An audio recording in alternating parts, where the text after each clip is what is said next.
आप सभी का ग्राम सेवा न्यूज चैनल में तहे दिल से स्वागत करती हूँ।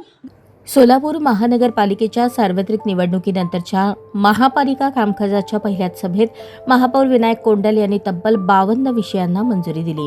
अनेक मुद्द्यांवर विरोधकांना नामोहरम करत सर्वांशी समन्वय साधून महापौर विनायक कोंडल यांनी आपल्या प्रशासकीय कामकाजाची चुणूक दाखवली। दरम्यान विरोधकांनी अनेक प्रस्ताव घाईगडबडीत दाखल केल्याने विषय चर्चेला आल्यानंतर त्यांची चांगलीच गोची झाल्याचे पाहायला मिळाले। शुक्रवारी झालेल्या सोलापूर महानगरपालिकेच्या सर्वसाधारण सभेत विरोधकांनी शिवसेना प्रमुख बाळासाहेब ठाकरे कर सवलत योजनेचा प्रस्ताव आणला।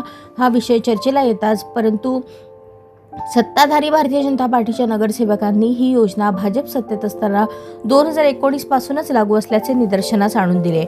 या योजनेचा लाभ वीरपत्नी, स्वातंत्र्य सैनिक अशा घटकातील 750 कुटुंबे घेत असल्याचेही सांगितले। विरोधकांमध्ये ज्येष्ठ नगरसेवक असूनही विरोधकांनी अपुऱ्या माहितीच्या आधारावर प्रस्ताव आणल्यामुळे सभेत विरोधकांची पुरती फजिती झाली।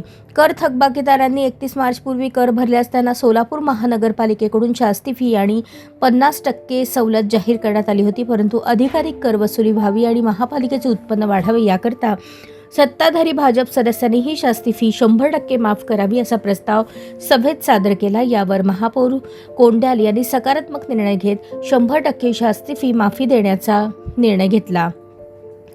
एकूणच शुक्रवारी झालेल्या सोलापूर महानगरपालिकेच्या सर्वसाधारण सभेत महापौर विनायक कोंडल यांच्यासह सभागृह नेते नरेंद्र काळे, ज्येष्ठ नगरसेविका रोहिणी तडवळकर, स्थायी समिती सभापती रंजिता चाकोते, भाजपच्या अनुभवी नगरसेवकांनी सभेसमोर आलेल्या विविध विषयांमध्ये नागरिक, नगरसेवक आणि प्रशासन यांच्यात समन्वयाची भूमिका घेऊन शहर विकासाच्या विषयांना प्राधान्यक्रम देत मंजुरी दिल्यामुळे सबका साथ सबका विकास हे धोरण राबवल्याची चर्चा नगरसेवकांमध्ये आणि शहरवासियांमध्ये शुक्रवारी होती।